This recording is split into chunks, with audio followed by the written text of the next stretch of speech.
Jadilah orang yang pandai bersyukur dan tinggalkan membanding-bandingkan. Maksudnya qanaah. Jadilah orang yang qanaah. Orang yang qanaah. Nikmati yang ada, maksud saya demikian. Nikmati yang ada. Anda punya rumah misalnya 10 kali 10, nikmati yang ada. Anda punya rumah kebetulan 6 kali 4, nikmati yang ada. Ini yang ada, Allah berikan, nikmati yang ada. Ya. Jangan suka banding-bandingkan. Kalau kita banding-bandingkan, kita tidak akan pernah bahagia. Dalam hal apapun, kita bandingkan diri kita dengan orang lain, kita enggak pernah bahagia. Bandingkan orang lain. Ibu-ibu misalnya duduk, dia sudah cantik padahal. Tahu-tahu lihat ada ibu-ibu yang lebih kurus, lebih cantik, lebih anggun, langsung sedih dia. Kenapa? Dia bandingkan dirinya dengan orang tersebut. Ya ngapain nanti bandingkan sama orang lebih cantik? Ngapain? Jadi jangan banding-bandingkan, sudah bandingkan, bikin sedih hati. Ya.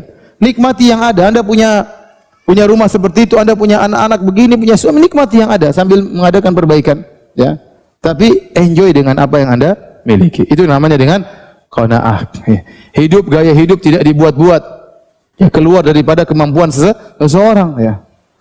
Kalau kita banding-bandingkan, kita yang susah sendiri. Yo, bandingkan istri kita dengan istri orang lain. Ya, kita akhirnya menderita sendiri. Lihat istri orang mungkin ada yang lebih cantik, akhirnya istri kita tidak kita cintai. Akhirnya pulang-pulang kita marah-marah terus sama istri kita. Kenapa? Kita bandingkan istri kita dengan istri orang lain. Kita sendiri tidak bahagia. Bandingkan anak kita dengan anak orang lain.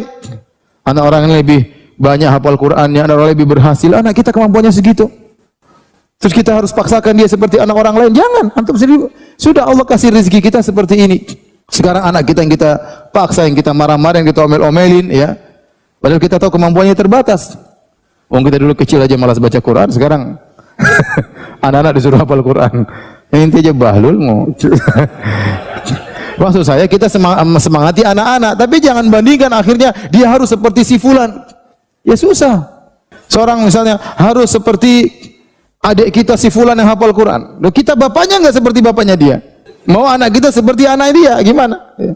Jadi jangan banding-bandingkan. Banding-bandingkan itu bikin susah hidup aja. Ya. Nikmati yang ada, enjoy yang ada. Ada kurang baik, kita perbaiki. Dan kita akan hidup lebih bahagia. Saya sini sampaikan pernyataan dari Imam Syafi'i, "Idza kunta madza qalbin qanu'in fa anta wa malikud dunya sawa'u."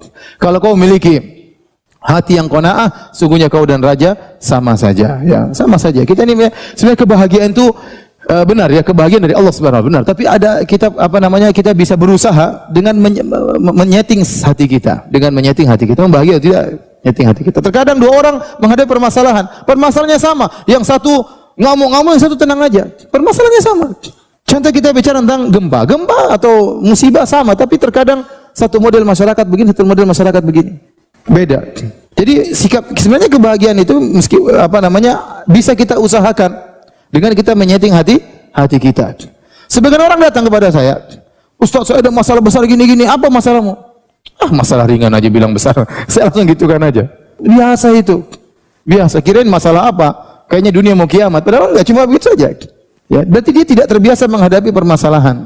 Ya. Jadi mau saya kita berusaha untuk qanaah. Ya akhi, belum tentu antum menjadi orang yang antum lihat hidup mewah, belum tentu antum bahagia. Kita sekarang lihat ya sederhana, seperti saya. Kemudian saya lihat ada orang, kawan-kawan sendiri, ya, kaya, punya perusahaan besar, punya anak buah ribuan. Ya. Saya ketemu kawan cerita, "Ustaz, saya ini punya karyawan sekian. Untuk gaji mereka sebulan 10 miliar. Gaji anak buah sebulan berapa? 10 miliar." Ya. Saya bayangkan kalau saya jadi dia, ya. Apalagi pas gajian pikiran enggak pusing. Ya. Apalagi THR.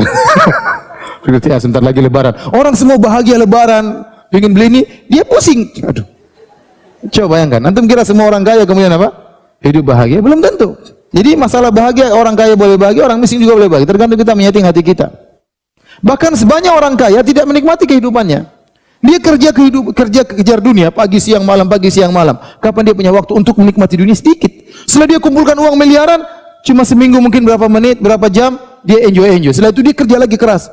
Sementara seorang pegawai mungkin kerja pagi, sore udah pulang, malam sudah bahagia, sudah enjoy hidupnya, ketemu anak-anak, ketemu istrinya, nggak ada orang telepon, nggak ada tagihan-tagihan masuk, santai.